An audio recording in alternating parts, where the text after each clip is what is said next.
send it and forget it. Good morning or afternoon or evening or whenever you're watching this. My name is Mike Hathcote. I'm a full-time voice talent. And welcome to the VoiceOver Huddle. We do it every single weekday morning at 9 a.m. Pacific time, where we talk about voiceover and how to maintain and grow your voiceover business. I'm glad you're here. Don't forget to like and subscribe and hit the notification bell and share. If you would, that is the best way to help this channel grow. Also, don't forget to chime in on the chat so that we can do some shout-outs in just a second after we talk about today's topic. And let's get right into it. How about that? So I've mentioned this several times on here before, but I wanted to bring it up and actually talk about, do a full topic on it, a whole episode on it. And this kind of goes back to what we talked about a couple of days ago with file names, and it's all about the audition process. When auditioning, once you've recorded, your best read and you've processed it and named it and saved it and all that kind of stuff, and you've sent it off to wherever you're sending it to, whether it's an agent or a roster or a production house or whatever, once you've sent that thing off, forget it. Send it and forget it. Don't fall into the trap of worrying about if they liked it or if they even played it, if they listened to it, if they shortlisted you. If you're on a pay-to-play site, sometimes you can see if they've put you on a short list. Just send it and forget it. Don't worry about it. Don't get, all in your head about whether or not they liked it or whatever, gave it the thumbs up or whatever. Just send it out there into the world and forget about it. If you win the job, trust me, you're going to know about it. They're going to reply back and tell you you've gotten the job. That's just what they do. That's their whole point of existing is hiring voice talent. And if you're the one that they're going to hire, you're going to hear from them. So don't, and definitely don't bug them about it. I know it's on a pay-to-play, you can't really do that, but I've heard from agents that some voice talent will follow up with the agent or the roster or whatever and trying to find out if, have they selected someone yet? Imagine if everyone who submitted an audition did that. The agent would never get a moment's peace, right? Because sometimes it's quite a few people that they're, reviewing.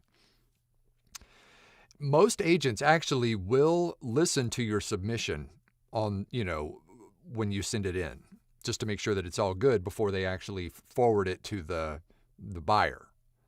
So, and I've had that happen to me before. So I'll send in I'll send in an audition, and maybe I didn't read the whole script. In fact, that is definitely what happened to me a few weeks ago. I sent in an audition where I did not fully read the entire script, which was kind of a longer script. I was kind of curious why they actually wanted the whole script read. But when I sent the audition in, I didn't read the full script. I read, about 30 seconds of it and sent it in. And my agent actually, replied back to me, and she was like, hey, they want you to read the full thing. I was like, all right, fine. So I redid it and sent it in. So they're listening. Most agents will listen to your submission before they send it on. But just don't bug them about it. Once again, their whole job is to hire people for these jobs.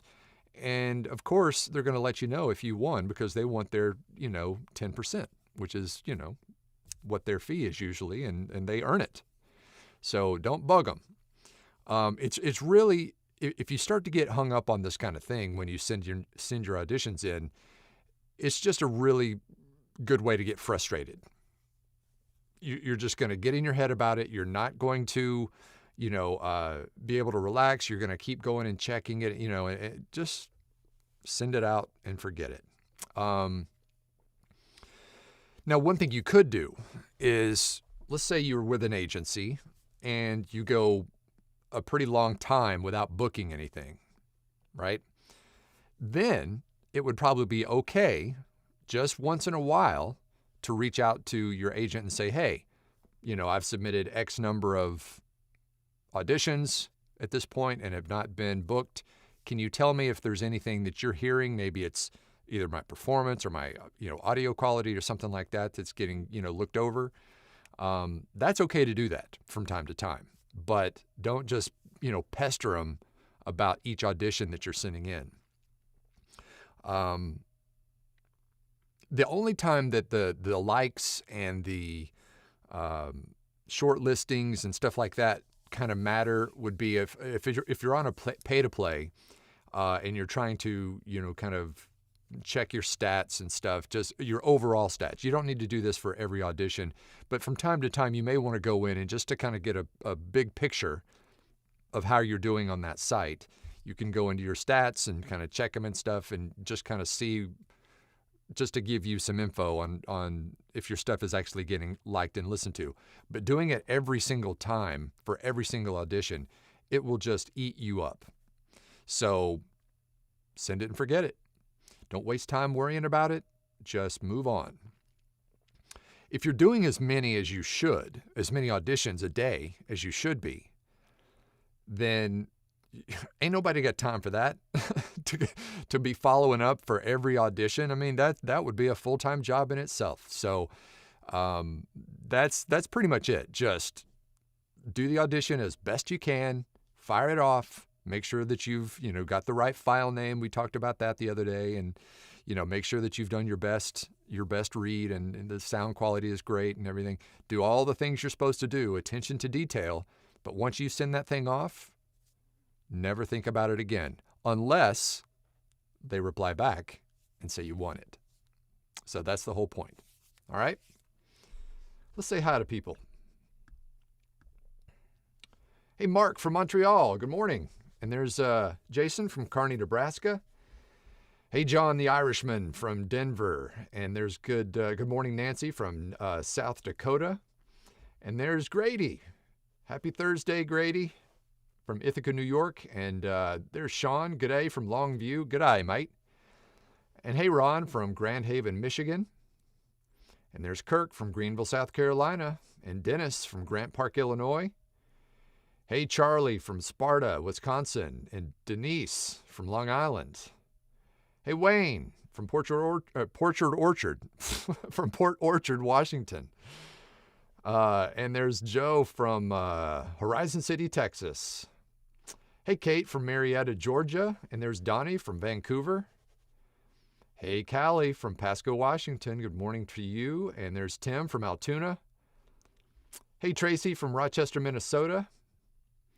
Kate says, that's exactly what I did when I auditioned for jobs on a well-known pay-to-play site. No use worrying about it. Just keep auditioning. The jobs will come. That's right. Of course, you want to make sure that you've gotten the training to do those auditions and, you've got the demos to back them up and all that. So, there's definitely a system there that you have to have put together. But yes, keep auditioning. The jobs will come as long as you're doing your best. Rich says there's too much work to be done to dwell on one single project. Amen to that, Rich. 100. Lynette says, good morning. Just signed up for the blueprint. Awesome.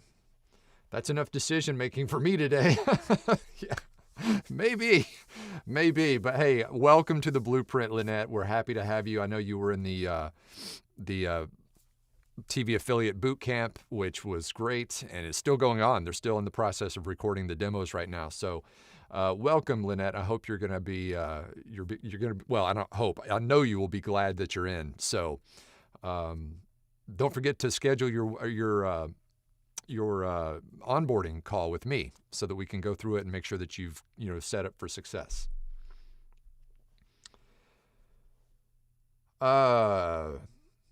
Pratham said, hopefully I'm pronouncing that right, do voiceover rosters for video games, animations, or any character work exist, or is it mostly commercial?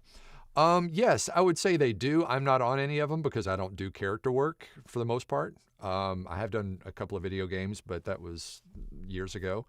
But yes, I would just say Google it. And to be honest, a lot of the rosters will hire for all of the above. right? So they're going to be hiring for commercial, they're going to be hiring for video games, they're going to be hiring for, character work. So I don't know if there's any real specific rosters for those genres. Once again, Google is your friend. Just ask the giant robot in the sky, and they can hopefully help you out. But they're across the board, though.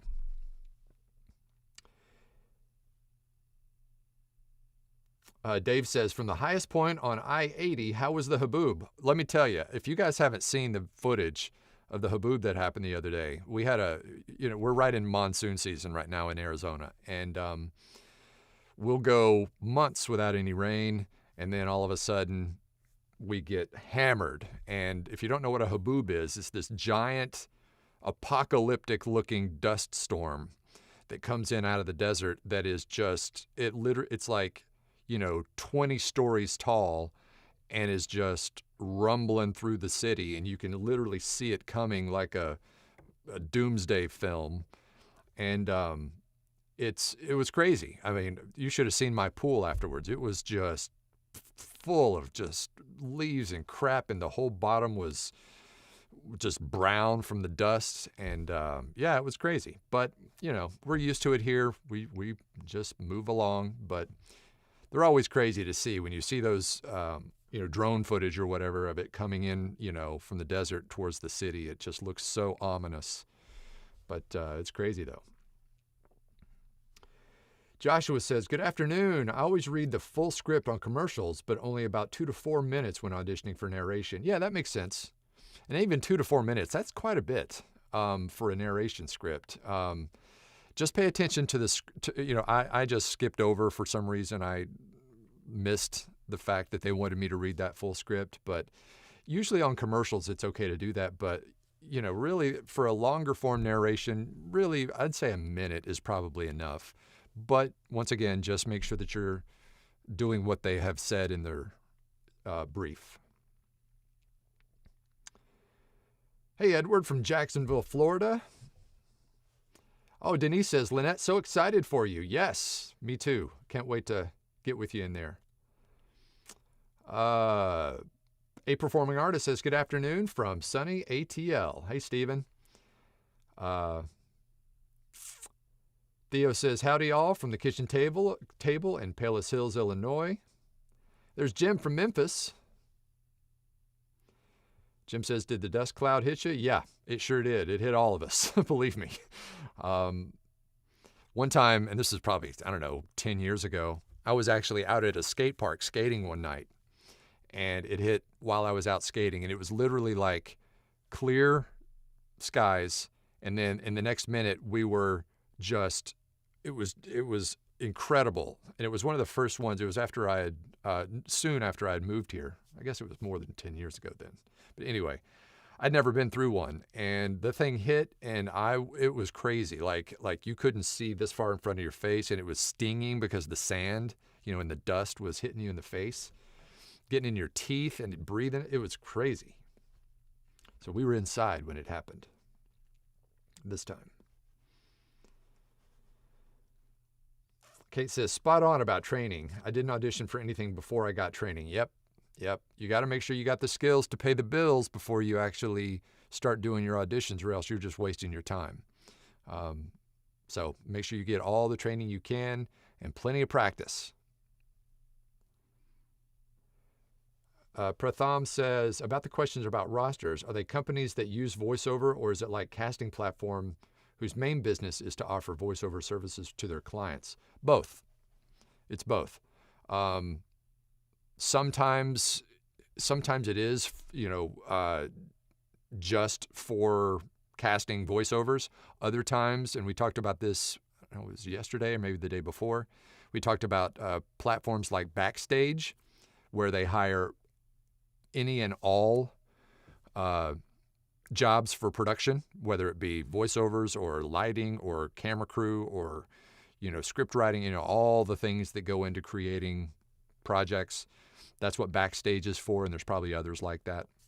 But yes, there are some that just do voiceovers only, and others whose, main business is to be the middleman or person between yourself as the talent and the end buyer. So it's all over the board. But once again, if you Google it, you'll find all kinds of opportunities there. Jim says that the dust's super fine. Yeah, it's super fine. But like I said, it's not only dust, but it's sand from the desert. So like I said, it kind of stings if you're out in it. But I mean, you have to pull over. If you're out driving in it, you have to pull over. It's worse than fog. You cannot see. And so everybody has to just pull over until it passes through. And it could be, I mean, these things are as big as, a city, and they just kind of move slowly through. It's nuts.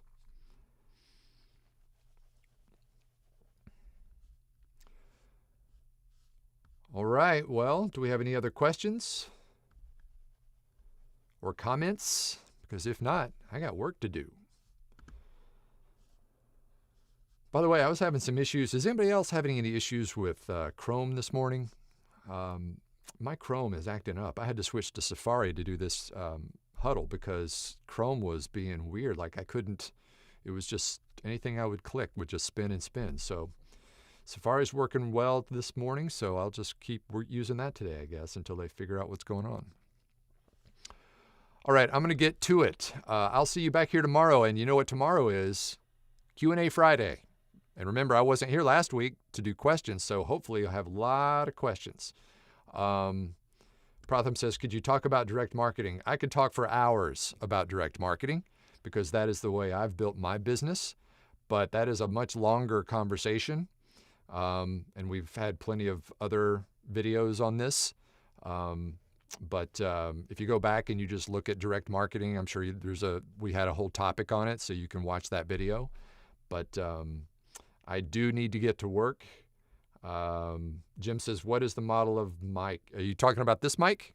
This mic is a Sennheiser 416, MKH 416, directional shotgun mic. Okay, that's it, guys. I'll see you tomorrow for Q&A Friday. Bring all the questions, and I'll talk to you then. Peace out.